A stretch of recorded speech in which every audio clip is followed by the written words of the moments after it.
Dalam buku yang berjudul Investasi Terbesar Allah, tulisan Jonathan Patiasina, buku itu tidak pernah dicetak lagi karena mereka merasa berbahaya. Ya, buku itu saya tulis tahun berapa ya? Tahun 2001 kan. Ya. Waktu itu sementara orang investasi terlalu banyak pada organisasi, pada bisnis, pada banyak hal, orang lupa bahwa sebenarnya the greatest investment is on people. Benar sih? Dalam sepanjang perjalanan Tuhan investasi terbanyak bukan kepada bumi ini. Tuhan investasi terbesar kepada manusia. Saudara ini adalah investasinya Tuhan yang paling berharga yang Tuhan pernah taruh pada tubuhnya. Sudah bisa bayangkan. Bayangkan, saudara dan saya ini saya sebut sebagai investmentnya Tuhan buat pergerakannya dimanapun dia taruh kita. Ya, saudara perlu melihat diri saudara sebagai investasi. Jangan lihat diri saudara cuma sebagai ya buat tambahan aja di sini. Enggak. Kita boleh nggak punya uang, kita boleh nggak punya apa-apa, tapi diri kita sendiri ini adalah investasi yang terbesar. Sebab dalam saudara ada kemungkinan-kemungkinan yang tidak bisa dibatasi oleh keadaan saudara sekarang.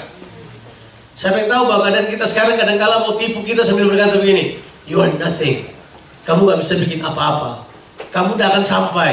Kamu kurang, kamu gagal, kamu tidak ada pendidikannya, kamu tidak punya kredensialnya, kamu tidak punya kualifikasinya. Tapi mana saya beritahu saudara, waktu Tuhan investasi dalam kehidupan kita, sebenarnya kita ini adalah investasi terbesar Tuhan. Di sepanjang sejarah Tuhan pilih orang-orang yang sederhana, orang-orang yang biasa-biasa, tapi orang-orang tersebut kemudian Tuhan investasikan kuasanya, investasikan kemuliaannya, investasikan dirinya, supaya orang-orang tersebut kemudian mewakili Tuhan. Atas nama Tuhan, mereka berjalan dan kemudian membuat perubahan. Pernah dengar orang yang bernama John Wesley? Tahu nggak dia siapa?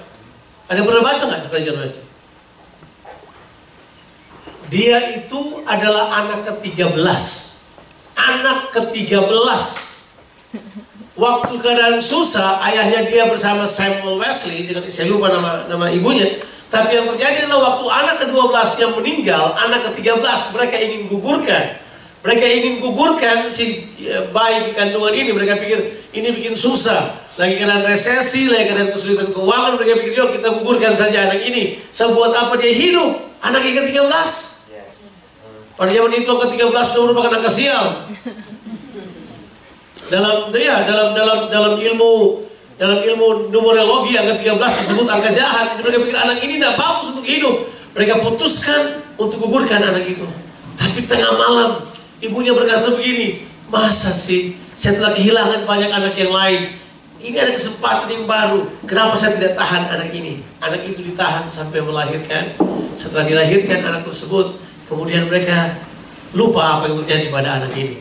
Tapi karena anak ini, Inggris berubah dengan cara yang sangat luar biasa. Kalau nggak ada John Wesley, Inggris jadinya kayak apa? Kayak Prancis, kayak Rusia. Karena komunis sudah ada di ujung dari mereka punya pergerakan. Siap gulingkan mereka. Tapi John Wesley, Metodis, dan semuanya, mereka kemudian yang berubah. Masih ingat revolusi Prancis? Revolusi Prancis itu kemudian hendak pergi ke Inggris. Inggris bakal diruntuhkan dari sebuah bentuk kerajaan, berubah menjadi sebuah republik. Siapa yang hentikan tersebut? John Wesley. Dengan kudanya, dia travel. Sekarang kita naik mobil. Dulu John Wesley naik kuda, men. Berjalan 150 mile pakai kuda. Coba bayangkan pakai kuda 150 mile. Kalau sudah nggak jalan begini besok paginya. John Wesley, bayangkan 150 miles to 250 miles. Dia pakai kuda untuk pergi ke perkampungan ke tempat pabrik-pabrik, ke tempat orang bekerja. Hanya untuk beritahu buat mereka ada harapan di dalam Tuhan. Dia presentasi kerajaan Allah kepada mereka, tapi untuk mempertahankan kerajaan Inggris. Saya bisa bayangkan. Inggris kemudian tetap bertahan sebagai sebuah negara monarki sampai hari ini karena ada orang kayak John Wesley. Sudah. Siapa dia? Ada seorang yang kemudian membawa pergerakan pergerakan para awam. Walaupun saya tidak setuju istilah itu, tapi John Wesley yang pertama-tama di dalam pergerakan dia bilang begini, semua orang kalau dilatih bisa melayani. Mereka tidak perlu sekolah teologi, mereka tidak perlu kemudian masuk ke sekolah-sekolah seminari-seminari. Mereka orang biasa-biasa. Makanya nama pergerakan mereka disebut sebagai apa? Pergerakan Metodis. Tahu dari kata apa? Method. Jadi Wesley buat meter, dia ajar orang-orang sederhana, dia ajar guru-guru, dia ajar petani-petani, dia bilang begini caranya melayani. Petani-petani itu pulang, dia layani teman-teman petaninya. Dalam waktu singkat, metodis menjadi seperti wabah di seluruh Inggris. Mengapa? Karena ada satu orang yang memulainya. Siapa dia? Investasi Tuhan buat generasi ini. Zaman demi zaman Tuhan cari hal tersebut. Kemudian saya sadar bahwa setiap kita ada investment Tuhan untuk tubuhnya. Untuk apa? Untuk satu saat dia pakai. Ini prinsip investasi. Saudara ada investment. Harusnya saudara terbiasa menginvestasikan hidup saudara dalam kerajaan Allah. Tuhan pilih kita di garam ini. Di garam ini bentuknya barangkali. Orang tanya kita bentuk gereja kita. Kita seperti bukan gereja. Apa coba? Persekutuan bukan, gereja bukan, apa-apa bukan. Tapi yang saya tahu begini, di sini tempat berkumpulnya orang percaya, yang dilayani, Roh Kudus datang di tengah-tengah kita, gak ada yang paksa, gak main apa-apa, biasa aja. Nah, di dalam sebuah buku yang berjudul The End of the Church as a Culture. Jadi gereja, dalam buku itu, dia bilang ini, gereja sebagai budaya Kristendom itu sudah berakhir. Jadi kita harus mendirikan sebuah jemaat yang seharusnya bukan ikuti budaya-budaya sebelumnya. Kita harus berdiri sebagai apa yang Alkitab katakan. Apa yang kita bangun harusnya lebih Alkitabiah daripada sekedar ikuti sejarah yang ada. Benar gak sih? Di negara barat, teliti aja, di Australia, sudah pergi ke gereja-gereja yang gedungnya gede-gede, yang gedungnya besar-besar, sekarang ini mulai ditinggalkan. Dalam buku yang berjudul ini, dikatakan ini, The End of Christendom, akhir dari pengaruh gereja secara agama sudah selesai. Makanya begini, kalau kita cuma bermain agama-agamaan, rugi besar saudara. Sebab yang kayak begitu sedang mengalami penurunan yang sangat besar. Gereja di hampir semua negara barat sedang kosong. Gereja di hampir semua negara barat sedang mengalami penurunan rohani. Mereka tidak bergairah. Kristen cuma sebagai agama. Mereka Kristen tapi tidak pernah ke gereja. Mereka Kristen tapi tidak pernah menyembah Tuhan. Mereka mengaku mereka Kristen tapi tidak pernah tahu siapa Tuhan itu sendiri. Dan kemudian kita tanya pada mereka, "Are you Christian?" Apa jawabannya mereka? "Oh well, my parents wants me to go to church." "What about you?" "I don't think so." Jawabannya ini, "I'm agnostic." Terakhir adalah, "I'm atheist." Hampir semua orang Australia kayak gitu. Hampir semua yang saya ketemu, by the way. Mereka mengaku enggak. Kemana mereka? Apa yang terjadi? Nah makanya kita sebagai orang-orang yang Tuhan pilih, kemudian dia investasikan kita pada tubuhnya untuk terlibat dalam pelayanan. Mari begini, jangan berhenti, jangan menyerah. Saudara perlu sekali untuk terlibat, sebab saudara punya waktu sangat sedikit. Waktu kita sangat sedikit. Kita dipilih oleh Tuhan dalam kondisi yang seperti sekarang. Waktu kita sangat sedikit. Jangan pernah bercanda sambil berkata gini, saya tidak perlu bikin apa-apa mengenai hal ini. Tapi ini waktu yang sangat sedikit. Yuk kita baca ayat-ayat ini. Kita akan baca dalam kitab Efesus pasal yang pertama, ayat 22 dan 23. Ini prinsip yang saya mau kita bahas, bahwa kita harus bersama-sama menjadi satu tubuh yang bergerak secara utuh untuk menuai. Kita tidak bisa lagi. Efesus pasal yang pertama, ayat yang ke-22. Dan segala sesuatu. Bilang dulu, segala sesuatu. Dan segala sesuatu. Apa artinya segala sesuatu? Semuanya. All. Dan segala sesuatu telah diletakkannya di bawah kaki Kristus. Segala sesuatu telah diletakkan di bawah kaki Kristus. I want you to think. Kaki Kristus itu apa? Nah, kita baca berikutnya. Dia telah diberikannya, tunggu masih ayat 22 tadi. Dia telah diberikannya kepada jemaat sebagai kepala dari segala yang ada. Siapa dia ini? Yesus. Yesus telah diberikan oleh Bapa kepada kita sebagai apa? Kepala. Kalau saya pakai bahasa ini, ayat yang ke-23 sekarang. Ya, ayat 23. Jemaat yang adalah tubuhnya, yaitu kepenuhan Dia yang memenuhi semua, apa? Segala sesuatu. Biar dulu jemaat. Jemaat adalah apa? Tubuhnya. Yesus adalah apa? Kepalanya. Realitanya begini, kepalanya ada di sorga, tubuhnya ada di bumi. Siapa tubuhnya? Gereja, kita.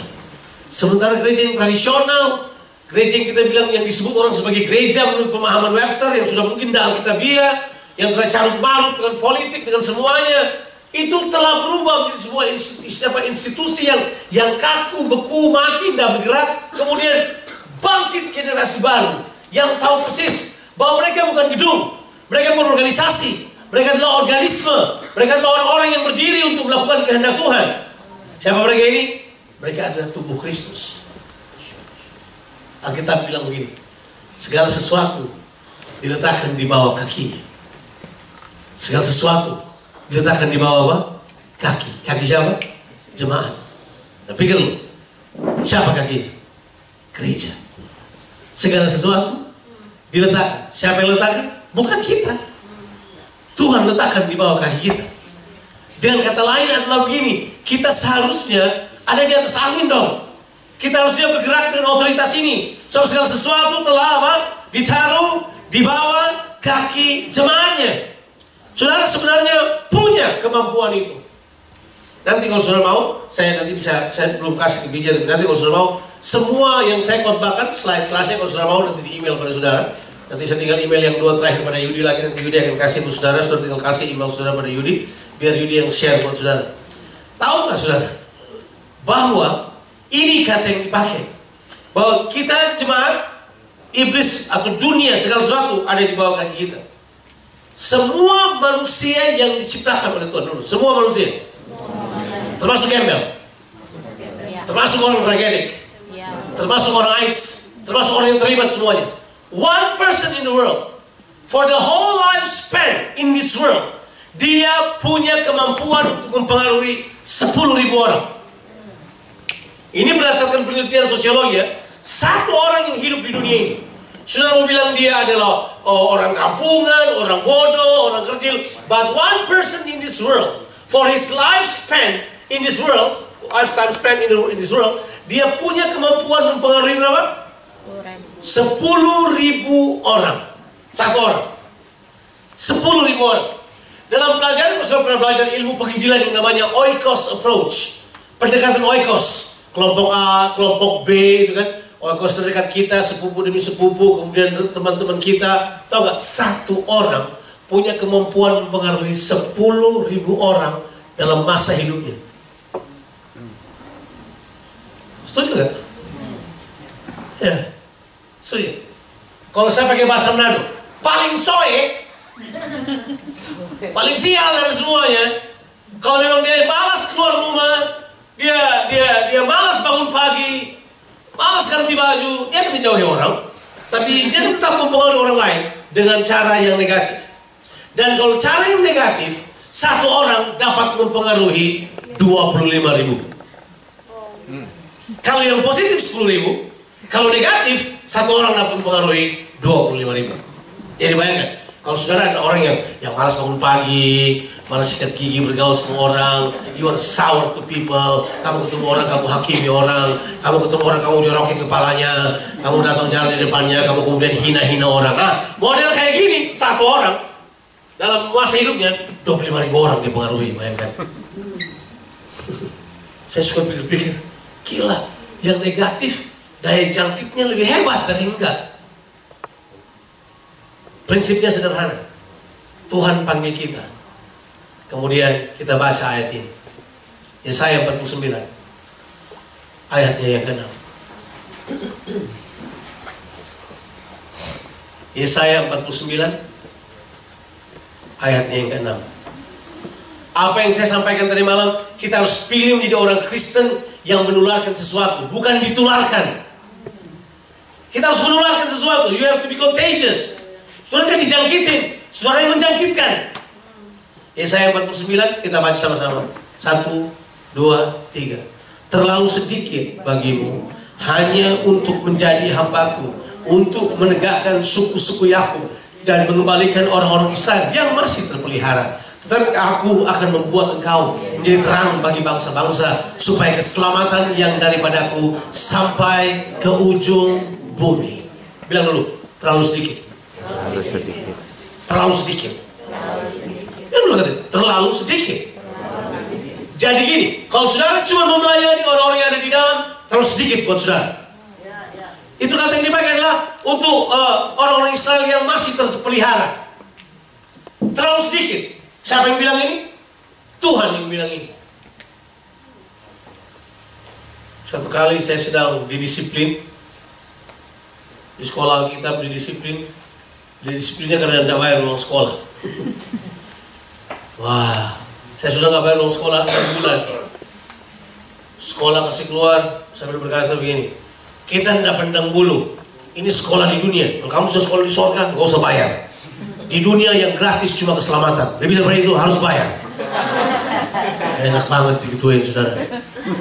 Aduh, bangun pagi-pagi, nggak ada uang sekolah. Bangun pagi-pagi, saya lihat sepatu saya krokodil, bukan di depan. Celana saya tinggal 1, terus setengnya jebol. Jadi saya kalau pergi gereja, itu peraturan sekolah Alkitab, hari Minggu kita pergi ke gereja harus pakai dasi. Tapi bagaimana pakai dasi? Kalau pakai dasi kan celana harus tuck in kan? Terus setengnya jebol. Jadi saya tuck in, saya tidak bisa tuck in, pakai keluar bajunya, tapi pakai dasi. Model itu sudah saya buat zaman dahulu. Bukan karena itu model, tapi karena untuk menutupi bagian-bagian yang harus ditutupi. Emergency. Bayangkan, sudah bisa bayangin ya, itu sabun mandi. Kita kan kalau pakai sabun mandi batangan dulu. Nah, kita sudah pilih, ada jenis sabun yang bisa bertahan lama. Dan sabun itu adalah sabun cuci baju. Namanya itu sabun cap tangan itu. Yang hijau yang modelnya kayak batu bata gitu. Itu agak lama itu kita pakai. Bayangkan sabun itu yang saya pakai. Sunlight, sabun cap tangan. Di itu ada tangan, cap tangan. Bayangkan orang kalau pakai sabun kan begini, sabun gosok-gosok. Kita enggak, cara pakai sabunnya kayak itu, diusap-usap satu sedikit. Sampai sabunnya udah kayak silat, kita masih tetap pakai gitu. Odol gigi pelan-pelan, pokoknya tidak ada kita sisakan sampai selesai.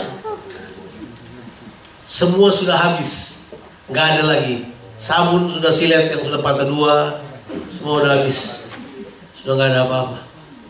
Bayangkan, saya jalan tiba-tiba pikiran muncul pada saya. Katanya mau melayani Tuhan. Kau pernah bilang, saya bilang buat ayah saya, nggak usah sponsorin saya. Kalau Tuhan saya mati, saya ikut mati bersama dengan Tuhan. Waktu saya berkata, oke, silakan. Oh, jadi mau pindah minta orang tua, udah nggak berani, udah nggak mau, berarti saya sudah mati tuh, saya berani minta dia lagi. Enggak, saya katakan kepada Tuhan, nggak bisa nih, saya nggak bisa bikin apa-apa. Saya lagi berjalan, kepala tertunduk, men. Saya lagi susun-susun. Saya dari dulu suka sekali. Saya dulu pernah train as a navigator. Jadi saya baca itu, ada ayat-ayat hafalan, tau gak? Ayat hafalan, kita buka-buka satu persatu kan. Kita buka baca-baca ayat hafalan. Saya keluar dari kamar, Indomie gak ada. Di sekolah Alkitab, by the way, Indomie seperti emas. Di malam hari seperti emas. Itu begitu nikmat. Udah gak ada lagi, semua udah gak ada. Saya keluar, saya buka, saya susun apa yang saya baca. Ya saya 49 ini muncul di atas, paling atas. Bunyinya adalah begini, terlalu sedikit bagimu untuk menjadi terang hanya untuk suku-suku Israel. Tapi Tuhan akan memakai kamu untuk bangsa-bangsa. Terjemahan bahasa Indonesia sehari-hari. Tuhan bilang begini, Tuhan berkata kepadaku, tugas yang lebih besar menanti engkau, hai hambaku. Kau tidak hanya memulangkan sisa-sisa keturunan Yakub dan memberikan kebesaran suku-suku Israel, tapi kujadikan pula terang bangsa-bangsa supaya seluruh dunia diselamatkan. Saya baca ayat tersebut, seperti ayat tersebut kuasai seluruh kehidupan saya. Di tengah taman di Tawangmangu itu, ada taman di tengah itu. Saya berlutut di situ. Saya kemudian menangis di depan Tuhan. Saya berkata, kalau Tuhan nggak tolong saya mesti keluar dari sekolah ini. Nggak ada jalan lain lagi. Tapi ayat ini seperti termaterai dalam diri saya. Terlalu sedikit bagimu. Tahu nggak? Sejak hari itu, every time saya masuk ruang doa, apa yang saya lihat? Begitu saya berlutut, saya melihat tumpang tangan orang bule. Begitu saya berlutut, saya tumpang tangan orang hitam. Begitu saya berlutut, saya ada di negara lain. Begitu saya berlutut, saya ada di Belanda. Begitu saya berlutut, saya ada di Australia. Kemudian saya mulai pikir nih, bangsa demi bangsa. Saya mulai pikir, di mana saya ini? Sekali lagi, begitu saya baca ayat ini, Tuhan mulai taruh mimpi dalam diri saya untuk pergi ke tempat-tempat yang sebenarnya orang bilang tidak bisa pergi ke situ. Sebab Tuhan berkata begini, terlalu sedikit bagimu. Terlalu sedikit. So begini saudara, kekuatan kita mungkin tidak seberapa, tapi Tuhan kita luar biasa besar. Memang kekuatan kita tidak seberapa, kita memang tidak bisa bikin apa-apa, tapi Tuhan terlalu besar untuk semuanya itu. Sejak hari itu, visi saya cuma satu, saya mau pergi ke bangsa-bangsa. Saya mau pergi kemana saja Tuhan utus saya. Hari ini saya nggak tahu sudah berapa bangsa yang saya pergi, tapi practically separuh dunia mungkin sudah kali ini. Ya, saya sudah pergi ke hampir semua benua. Yang belum tinggal Antartika saja berkali. So, saya pikir saya mau mengunjungi Polar Bear di sana, tapi nggak ada. Saya lagi berencana untuk pergi ke sana. Tapi saya harus katakan pada saudara, mulai dari mana? Mulai dari mana? Teman-teman saya tahu saya. Mereka ketemu saya, mereka berkata, ini tidak mungkin. Ayah saya yang tahu saya. Dia berkata gini, tidak mungkin. Tidak mungkin. Saudara-saudara saya yang kenal saya dari dekat, mereka berkata, kok bisa? Kita investasinya Tuhan. Tuhan bisa invest dalam kehidupan kita. Hal-hal yang kita tidak bisa mengerti dengan akal pikiran kita. Yang ada adalah menyerahlah pada Tuhan. Tuayan begitu banyak. Jangan jadi jago kandang. Biar dulu, jangan jadi jago kandang. Makanya kadang kita harus berpikir selalu beyond ourselves. You know, think beyond ourselves. Kadang-kadang memang harus ada perhitungan. Saya tahu harus ada perhitungan. But we have to think beyond ourselves. Saya sampai hari ini, believe it or not, dalam hari ini saya masih mengandung hal tersebut. Tidak tahu kapan saya melahirkannya. Saya sudah lama sekali melahirkan ini, sudah lama sekali. I still actually pregnant with this idea, bahwa satu saat garam akan punya English service. Dan waktu kita mendirikannya, kita tidak akan pernah tutup itu hal. Kita tidak buka, tutup. Kita tidak seperti itu. Kita tidak buka, tutup. Enggak. Sekali kita buka, dia akan bertahan. We will have that one day. Kita akan punya pelayanan tersebut. Dan yang lainnya kita aja. Kita tidak akan import dari mana. Kita aja. Kita adalah orang-orang yang punya hati untuk tempat di mana kita berada. So, saya yakin setelah 8 tahun ini sudah saatnya kita pergi keluar. Kita melangkah keluar. Tahun ini garam berusia 8 tahun. So this year sudah waktunya kita melangkah keluar untuk start sesuatu yang belum pernah kita lakukan sebelumnya. Bukan soal rasa nyaman kita yang kita perlu pertahankan. We need to walk out of our boat. Kita perlu keluar dan kemudian mulai melangkah dan melakukan apa yang kita anggap penting bagi kerajaan Allah. Terlalu sedikit bagi kita. Hanya untuk pelihara yang kecil-kecil ini, untuk kayak gini. Dan by the way, saudara, saya suka berhitung. Siapa yang suka berhitung? Saya berhitung banget. Otak saya, kita lahir dengan kalkulator di otak kita. Kita pakai kalkulator, hitung apapun kita hitung semuanya. Seperti apa? Saya selalu hitung. Tahu? Lihat potensi saudara. Investment kita lebih dari apa yang bakal kita jangkau. Harusnya kita bisa. Saya sudah berhitung. Pasti bisa. Apalagi yang kita bilang buat kita. Dia telah backup kita dengan kekuatannya. Kita jangan hanya jago dalam dunia kita sendiri, tapi kita payah dalam kehidupan rohani kita. Kita dalam gereja bagus banget, kita keren, kita powerful. Begitu keluar, kita melempem. Seorang pemain keyboard yang terkenal dari sebuah gereja yang paling besar di Indonesia barangkali sekarang ini, ketemu dengan saya, makan siang sama saya sama Ina. Saya tidak perlu sebut namanya. Kita duduk, kita makan sama dia di kitchenette di CP. Makan sama dia di kitchenette. Dia berkata begini buat saya share buat dia harus jangan cuma tinggal di gereja, keluar kayak main-main di luar. Baik kan? Pengaruh untuk ribuan orang, untuk 10.000, dia selesaikan buat pengaruh orang-orang kecil di sekitarnya. Wah, keluar pengaruh.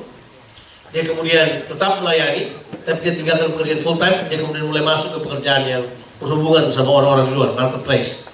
Tahu gak, dia berkata begini buat saya, minggu pertama saya datang, saya merasa kosong. Terus dia berkata ini, saya nggak tahu apa-apa. Semua orang di luar kayaknya profesional, semua bagus. Saya terbiasa di gereja, kalau salah nggak apa-apa, kan cuma untuk Tuhan. Dia berkata, untuk pertama kali dalam kehidupan saya rubah mentalitas saya melayani Tuhan. Setelah saya pergi secara profesional keluar. Di luar, lu salah lu dimaki. Di gereja lu salah, apa-apa Tuhan mengampuni kan. You know what I mean? Dia mulai berkata ini, no, saya telah salah selama ini melayani Tuhan dengan mentalitas murahan. Di dunia saja orang serahkan seluruh kemampuan mereka. Saya dengan Tuhan, saya kok rasanya seenaknya saya main. Saya dibilang paling jago, padahal kalau di luar sana orang ketawain skill yang saya miliki. Dia ngomong gitu. Tahu, dia berkata begini, setelah 2 minggu berjalan, then I realize bahwa sebenarnya yang kita punya jauh lebih banyak dari yang mereka punya. Waktu saya dengar saya begini, saya sebutlah namanya, mungkin kalau itu dicoret namanya. Pemain keyboard, itu dia pairing sama bertahun-tahun lamanya. Pemain keyboard jago banget. Dia berkata begini, kita pergi keluar seperti ada di dunia yang sama sekali baru. Tapi dia berkata gini, kenapa tiap saya berbicara ya, mereka yang udah senior, mereka yang lebih jago dari saya, mereka yang lulusan Berkeley berkata begini, kok kamu punya sesuatu yang kita nggak punya? Saya bilang buat dia, mau tahu itu apa? Mau tahu itu apa?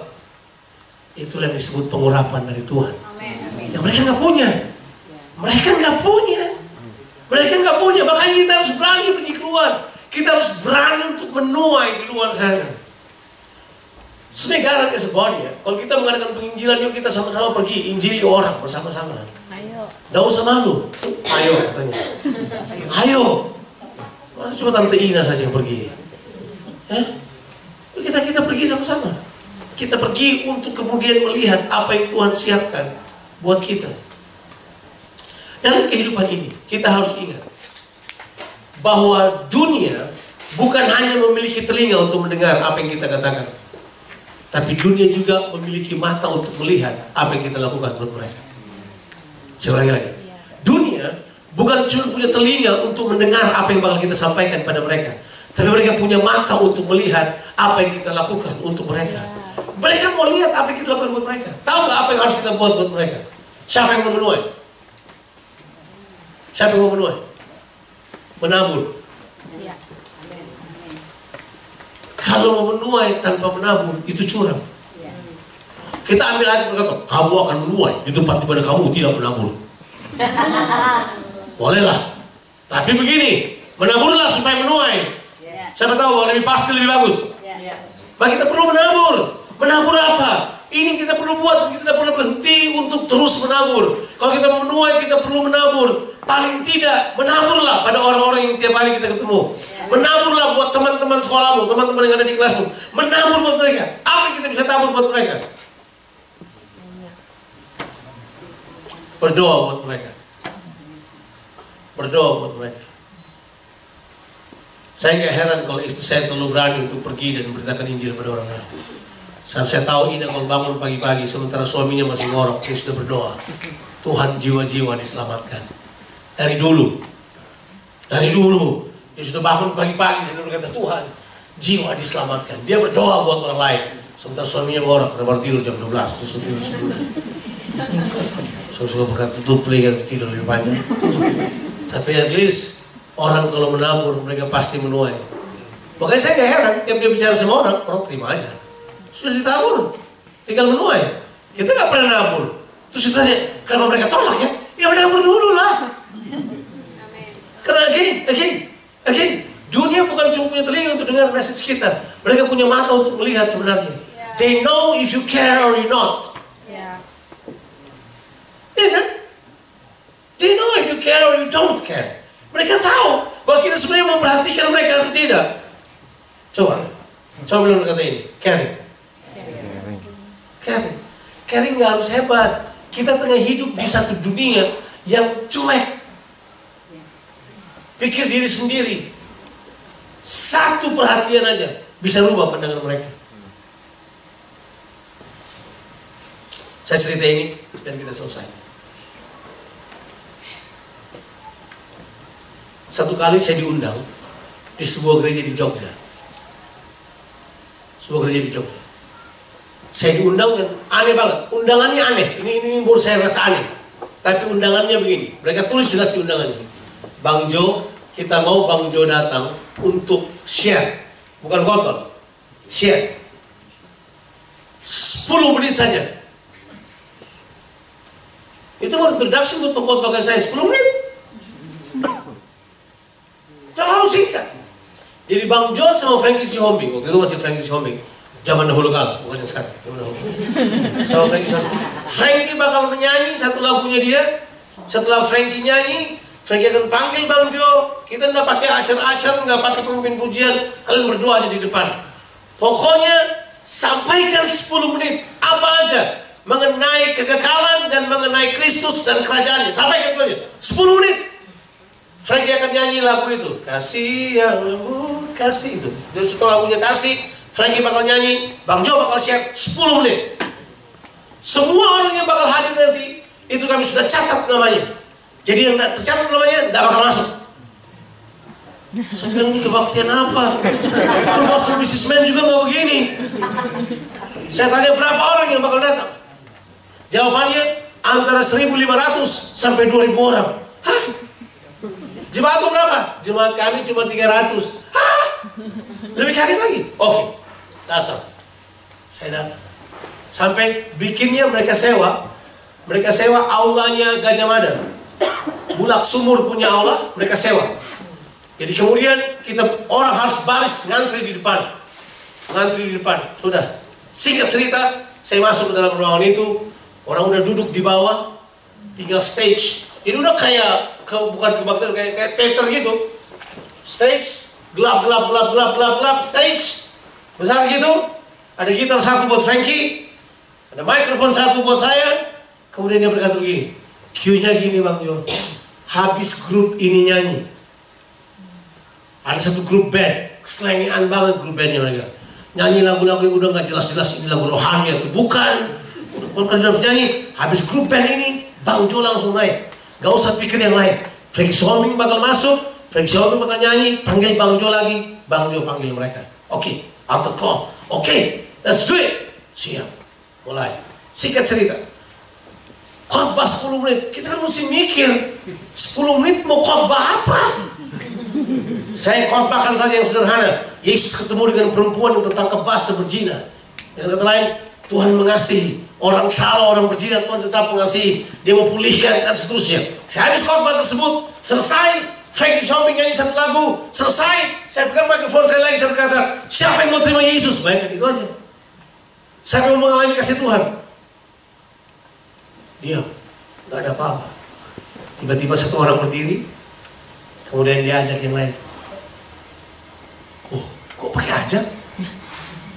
Datang 10 orang, datang 10 orang, datang 20 orang. Pelan-pelan. Tunggu. Saya bilang terus, yang masih mau ke depan, maju lagi. Tiba-tiba di depan udah penuh banget. Kenapa maju ke depan? 1.100-an orang maju ke depan. Mereka catat,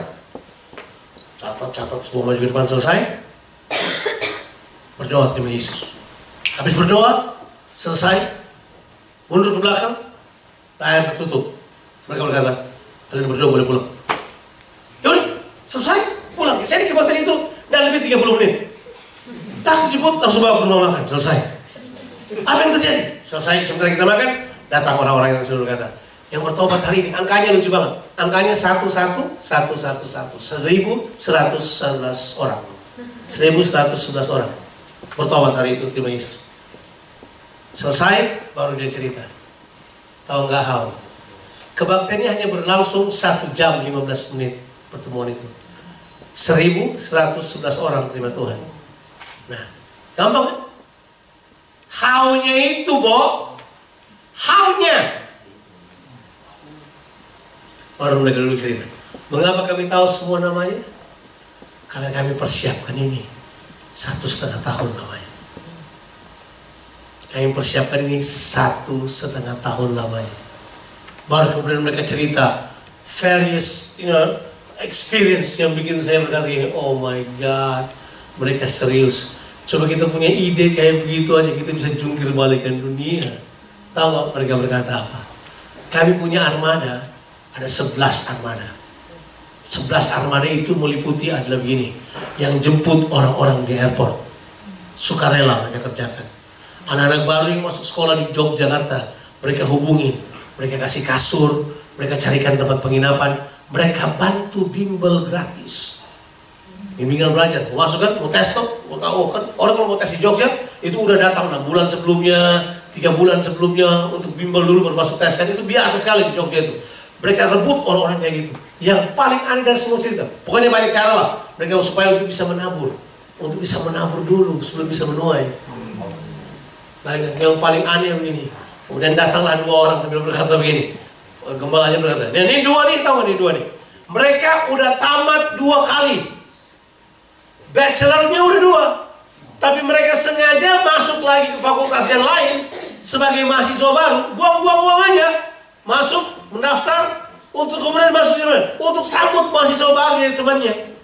Padahal mereka ini udah graduate semuanya, udah graduate di hukum, masuk ke Visipol, hanya untuk masuk sekolah, mendaftar ulang lagi. Mereka bilang, kamu udah tamat, mendaftar lagi, masa nggak boleh, mendaftar lagi, cuman bisa ada di fakultas itu hanya untuk bisa jadi saksi di situ, bayangin. Mereka ada di situ, ada yang sengaja jadi penjual Hexos di depan situ. Hexos? Nggak ada di sini kan, Hexos itu cuma ada di Indonesia. Permen Hexos itu tau gak? Mereka jadi penjual Hexos itu untuk jadi berkenalan sama orang, bantu orang. Tahu gak caranya mereka? Mereka kumpul orang, dan itu baru saya yakini betul, bahwa one person can have influence for other people in many other ways. Tahu gak? Kita bisa jam orang cuma karena jual Hexos setiap hari, ketemu orang tersebut, didampingi. You know what? 1111 orang diselamatkan karena mereka untuk 1,5 tahun menabur sesuatu. Think. Saya pulang dengan pemikiran gila nih orang-orang. Mereka termasuk yang paling radikal di Jogja sampai hari ini. Apa yang coba saya katakan pada kita sekalian? Kalau kita mau aja kita bisa. Where is the will to do the will of God? Di manakah sukacita kita? Nah, ini yang saya bilang, bahwa kadang-kala gereja perlu dipaksa dulu untuk pergi. Gereja perlu digoyang dulu, perlu dianiaya dulu. Kalau gereja awal, gereja mula-mula, mereka perlu dianiaya dulu sampai kemudian mereka pergi memberitakan Injil. Kita kekurangan kreativitas. Padahal sebenarnya begini, Roh Kudus kita adalah Roh Kudus yang kreatif. Siapa yang mau menuai? Siapa mau menuai? Mulai menabur dari sekarang. Start to sow seed. In due time, you will harvest. Itu sudah pasti. Kalau waktunya sudah tiba, engkau akan menuai apa yang engkau tabur. Doa saya sederhana. Ingatlah, dunia ini bukan hanya memiliki telinga untuk mendengar message yang kamu sampaikan, tapi mereka punya mata untuk melihat apa yang kamu lakukan untuk mereka. Lakukanlah sesuatu.